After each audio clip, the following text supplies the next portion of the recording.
AAP MLA Naresh Balyan has been brought to Crime Branch office. He's sent to 2-day police custody. Naresh Balyan was arrested by Delhi Police's Crime Branch in connection with an extortion case.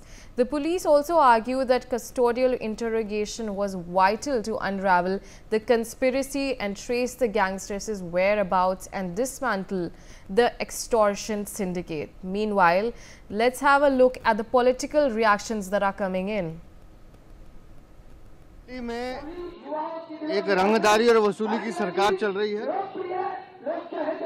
जिस विधायक के खिलाफ वो audio आया है, आज police को 2 दिन की रिमांड मिली है। मुझे लगता है कि जैसे जैसे जांच आगे बढ़ेगी, इस वसूली रैकेट में इस रंगदारी सरकार के और कई चेहरे बेनकाब होंगे जो दिल्ली की जनता को लूटने का काम कर रहे थे। और ये जितनी जल्दी हो ये सब सामने आए और वो सारे चेहरे बेनकाब हों। 5 कंप्लेंट्स डाली लिखित में, जिसमें उन्होंने बताया कि कैसे उनको एक्सटॉर्शन के लिए कॉल्स आ रही थी। वो कॉल्स ऐसी थी जो ये तक उनके बेटे की लोकेशन तक बता देती थी। उन पे कोई कार्रवाई नहीं हुई और उनको ही गिरफ्तार कर लिया गया एक और झूठा केस बनाकर। देखिए, ये ऑडियो क्लिप की पूरी तरह से पहचान की गई है। पूरी जांच पड़ताल के बाद ये आवाज वॉइस रिकग्निशन के चलते पता चल गया है कि उन्हीं की आवाज है, भले ही वो कितने भी झूठ बोले। अब इस पार्टी की जो फिरौतीबाज किस्म की जो उनकी चरित्र है वो सामने आ गया है सबके सामने। किस तरह से बाकायदा उगाही की जा रही है।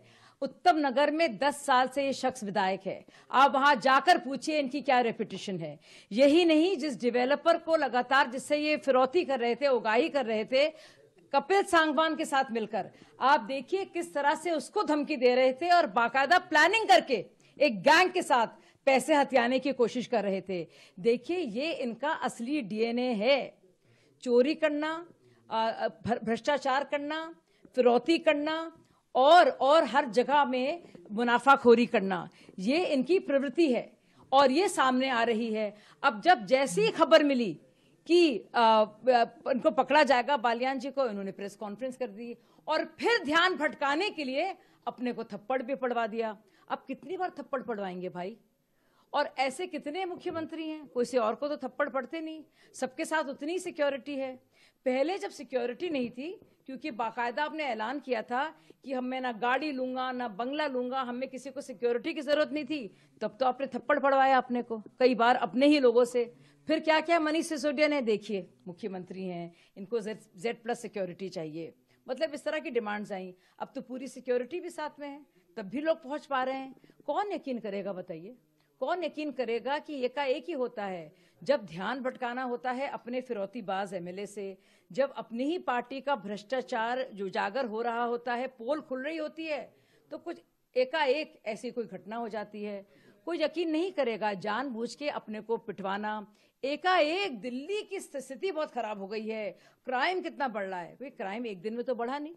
जैसे ही पता चला कि नरेश बालियान की असलियत खुल गई है, तो फौरन आपने सब कुछ याद आ गया। और जैसे ही आपको खबर मिली कि कल परसों अरेस्ट हो जाएगी, आपने फौरन प्रेस कॉन्फ्रेंसेस करने शुरू कर दिए, अपने को पिटवाना शुरू कर दिया। तो ये शातिर दिमाग लोग हैं, बहुत ही चलत्तर किस्म के लोग हैं। इनकी नौटंकी सब लोग समझ गए हैं और अब तो बहुत सी और बातें करेंगे। हमदर्दी अपने लेने की, कभी कहेंगे शुगर कम हो गई, कभी कह रहे हैं दिल्ली पुलिस हमें मरवाना चाह रही है, कभी गृह मंत्री ये कर रहा है, या भाजपा के लोग पीछे पड़े हैं, या एलजी पीछे पड़े हैं, या कोर्ट्स हमारे खिलाफ हैं। तो क्या एक्सटॉर्शन केस में वो जिम्मेवार नहीं है? क्या वो उनकी आवाज नहीं है? वो दिल्ली के लोगों को बताए कि वो हफ्ता वसूली कर रहे थे कि नहीं, वो लोगों से, बिल्डरों से पैसा वसूली कर रहे थे कि नहीं, दिल्ली के लोगों को बताए। कब का वीडियो है वो तो जांच एजेंसियां पता लगा लेगी। पर एक्सटॉर्शन में एक दारू प्रेमी पार्टी का एमएलए लिप्त पाया जाता है और दारू प्रेमी पार्टी अब उसको बचाने की प्रयास कर रही है। वो एक्सटॉर्शन कर रहे हैं। अरविंद केजरीवाल जी, एक्सटॉर्शन का मतलब होता है लोगों से वसूली। कॉमरेड आतिशी मार लेना जी, वो वसूली कर रहे हैं। अगर आप में दिल्ली के प्रति सहानुभूति होती, सुशासन के प्रति प्रतिबद्धता होती, दिल्ली के लोगों के इश्यूज को आप समझते, तो अभी तक उनको पार्टी से बाहर निकालने का काम करते। पर आप एक्सटॉर्शन करने वालों के साथ खड़े हो, तो तो दिल्ली के लोग ये सब देख रहे हैं और आने वाले चुनाव में एक्सटॉर्शन करने वाली पार्टी को वो सत्ता से बेदखल जरूर करेंगे। किसी से भी बात करना कोई गैर कानूनी नहीं है, या तो ये पता चलना चाहिए कि उन्होंने कोई गैर कानूनी प्लानिंग की है, तब उनको गिरफ्तार किया जा सकता है। किसी भी आदमी के साथ अगर कोई वीडियो है, कोई फोटो है, उसकी बुनियाद पे गिरफ्तार नहीं किया जा सकता है। अगर कोई प्लानिंग की है देश के खिलाफ, किसी के खिलाफ, तभी कानूनी कार्रवाई की जा सकती। We have with us my colleague Arzu Seth joining us on the telecast. Arzu, good morning to you. And now we are seeing that after Balian was arrested on extortion case, he's been taken in 2-day police custody. So what's the latest that's coming in? Well, Riya, Delhi's Rouse Avenue Court on Sunday has sent Aam Aadmi Party MLA Naresh Balian to 2 days of police custody in connection with an extortion case. Also, Naresh Balian was arrested by the Delhi Police Crime Branch on Saturday. And also, the Delhi's Police Crime Branch has arrested Naresh Balian, MLA of the Delhi Legislative Assembly, in connection with the extortion case. The arrest followed the examination of an audio clip featuring a conversation between the MLA and also with the notorious gangster Kapil Sangwan.